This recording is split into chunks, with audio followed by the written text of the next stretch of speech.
வணக்கம் நேர்களே. இந்திய சந்தைகள் குளோபல் ஜிட்டர்ஸ்னால 3வது நாளாக ஒரு வீழ்ச்சியை தழுவியுள்ளது. மெயினாக இந்த வீழ்ச்சிக்கு வேறு சில முக்கிய காரணங்கள் இருக்குது, அதை பின்னாடி பார்ப்போம்.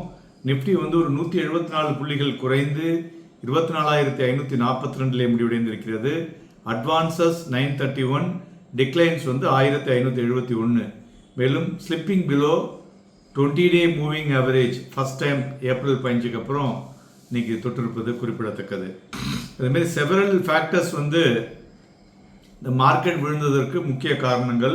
முதலாவதாக ஃபாரின் இன்ஸ்டிடியூஷனல் இன்வெஸ்டர்ஸ் அவங்க பார்த்தீங்கன்னா இந்த கடந்த 2-3 நாளாக திருப்பி அவங்க net seller because of Trump drama again started from last வீக்கில் தேர்ஸ்டேலேருந்து ஆரம்பிச்சிட்டானுங்க. ஸோ கிட்டத்தட்ட 3.27% spike in Brent crude prices. கிட்டத்தட்ட அது USD $65 per பேரலாக திருப்பி வந்திருக்கு. ஸோ இந்த ரைஸ் கன்சர்ன் பார்த்தீங்கன்னாக்க இந்தியாவுடைய ஆயில் இம்போர்ட்டிங் தான் நம்மளுடைய எக்கானமியில் இம்பேக்ட் பண்ணக்கூடும் அப்படிங்கிற ஒரு விஷயமும், அடிஷ்னலாக இந்த ஜியோ பொலிட்டிக்கல் ரிஸ்க்னால இந்த புதுசில் எகைன் இந்த யூஎஸ் அண்ட் சைனாவுடைய ட்ரேட் டென்ஷன் பார்த்தீங்கன்னாக்க ஒரு ஒரு சென்டிமெண்ட்டில் ஒரு நெகட்டிவை கொடுத்துருக்கணும்னு சொல்லலாம். மேலும் இன்வெஸ்டர்ஸ் இப்போ என்னென்னா key global and domestic event இந்த வாரத்தில் இருக்குல்ல, அதை எதிர்நோக்கி plus including US job data, European central bank policy decision, RBI monetary policy on Friday, இது எல்லாமே மீன்வெயில் அந்த ஓஇசிடி இருக்கு இல்லையா, அதில் revised FY26 GDP growth forecast to 6.3%. அதுமாரி ரேட் கட் எதிர்பார்த்துட்டு இருக்கிறோம் ஆர்பிஐயில் எண்ட் ஆஃப் 2025. ஸோ அதனால் இது எல்லாமே ஒரு ஒரு பாசிட்டிவ் சென்டிமெண்ட்டை கொடுக்கக்கூடிய விஷயங்களாக வந்தால் நன்கு இருக்கும். மேலும் லார்ஜ்லி இந்த நெகட்டிவ் மார்க்கெட்டில் பார்த்தீங்கன்னாக்க ரியாலிட்டி இண்டெக்ஸ் தான் ஒரு பிரைட் ஸ்பாட்டாக இருக்கும். அதுமாதிரி இன்றைக்கும் பார்த்தீங்கன்னா அது 1.2% ஏறி இருக்குது. மெயினாக இதற்கு காரணம் ஆர்பிஐ ரேட் கட் இருக்கக்கூடாதுன்னு சொல்லிட்டு. அதுமாரி மீடியா இண்டெக்ஸும் manage to close with modest gain. இது ரெண்டும் தான் ப்ளஸ். பாக்கி எல்லாமே 13 செக்டரல் இண்டெக்ஸஸ் ஆர் ஸ்லைட்லி இந்த பாசிட்டிவ் டெரிட்டரி அப்படின்னு சொல்லலாம். ஸோ மேலும் இதை விட முக்கிய இன்னைக்கு ஒரு நெகட்டிவ் வீழ்ச்சிக்கு இன்னொரு காரணம் என்னென்னா அதானி குரூப் ஸ்டாக்ஸ். அது கிட்டத்தட்ட 2% மேலே விழுந்திருக்கு.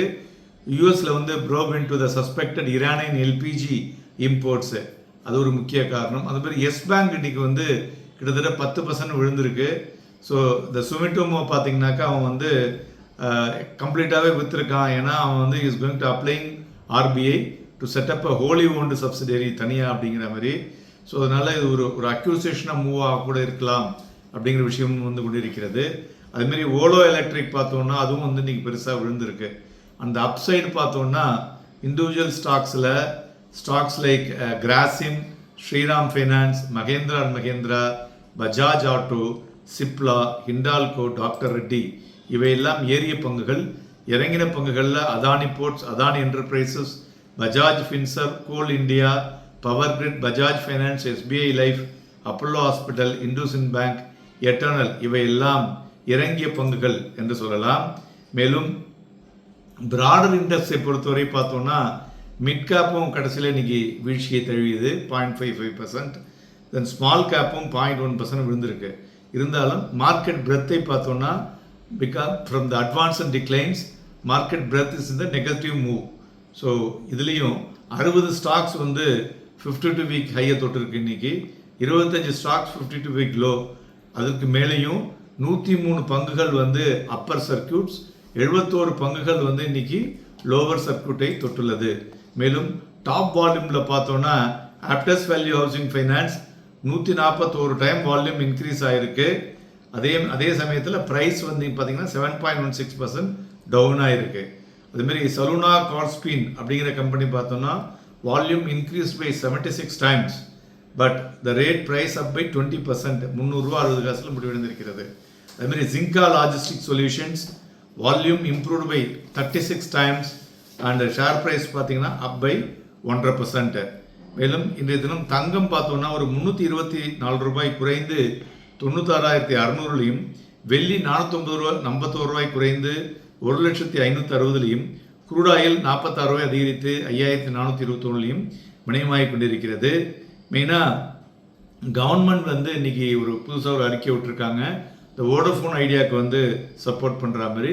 It's a positive news for the Vodafone idea.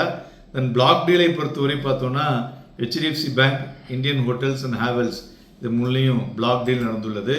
இன்றைய தினம் சந்தைகள் வந்து பார்த்தோன்னா காலையில் ஓப்பனிங்கில் கேப் அப் ஓப்பன் ஆச்சு. பட் அதிலிருந்து இம்மீடியட்டாக பார்த்தோன்னா ஒரு 24,845 வரலையும் போச்சு. 60 புள்ளிகள் மேலே ஏறினது. பட் அதை வந்து தக்க வைக்க முடியல. ஒவ்வொரு லெவல்லையும் ஒரு செல்லிங் வந்ததுன்னு சொல்லலாம். அரௌண்ட் ஒரு மணிக்கு பார்த்தோன்னா மார்க்கெட் டச்சில் டுடேஸ் லோ 24,502. அதை வந்து 2 முறை ட்ரை பண்ண பார்த்தது. பட் இருந்தாலும் க்ளோசிங்கில் ஸ்லைட் ரெக்கவரி வந்து ஒரு 40 புள்ளிகளே மேலே வந்து 24,542 முடிவடைந்திருக்கிறது. பட் இன்றைய தினம் ஹைக்கும் லோக்கும் பார்த்தோன்னா கிட்டத்தட்ட 340 புள்ளிகளுக்கு மேலே டிஃப்ரென்ஸ் இருக்குது. ஒரு very high volatile move today அப்படின்னு சொல்லலாம். மெயினாக வந்து சந்தைகள் வந்து ஆர்பிஐனுடைய MPC policies, then global cues, so இது ரெண்டையும் வந்து ரொம்ப முக்கியமாக பார்த்து கொண்டிருக்கிறது. வரக்கூடிய நாட்கள் அதற்கு தகுந்தாற்போல் வரக்கூடிய ரிப்போர்ட்ஸ் அந்த மாதிரி மார்க்கெட்லேயும் ரியாக்ஷன்ஸ் இருக்கக்கூடும் என்று எதிர்பார்க்கலாம். நிஃப்டி ஃபியூச்சர் பார்த்தோன்னா இன்றைக்கி வந்து எபோவ் ஆவரேஜ் வால்யூம் நடந்துள்ளது. பையிங் இருக்கிற மாதிரி தெரியுது. பேங்க் நிஃப்டி நார்மல் வால்யூம் தான் இன்றைக்கி ஃபியூச்சரில் நடந்துள்ளது. மேலும் நிஃப்டியை பொறுத்தவரை இந்த 24,540 அப்படிங்கிற புள்ளிகள் வந்து ஒரு வெரி ஸ்ட்ராங் பாயிண்ட் சொல்லலாம். இதுலேருந்து விட்டால் ஒரு 100-120 புள்ளிகள் வரை கீழே சில வாய்ப்புகள் இருக்கக்கூடும். அதுபோல் ஏற்றத்துலேயும் பார்த்தோன்னா இன்றைக்கி டேஸ் இருக்கு இல்லையா, 24,845 ஒரு முக்கியமான ரெசிஸ்டன்ஸாக இருக்கக்கூடும். நாளை தினம் நம்ம சந்தைகளில் வாங்கி விற்பதற்கும் விற்று வாங்குவதற்கும் ஏதுவாக இருக்கக்கூடும். Happy and profitable day.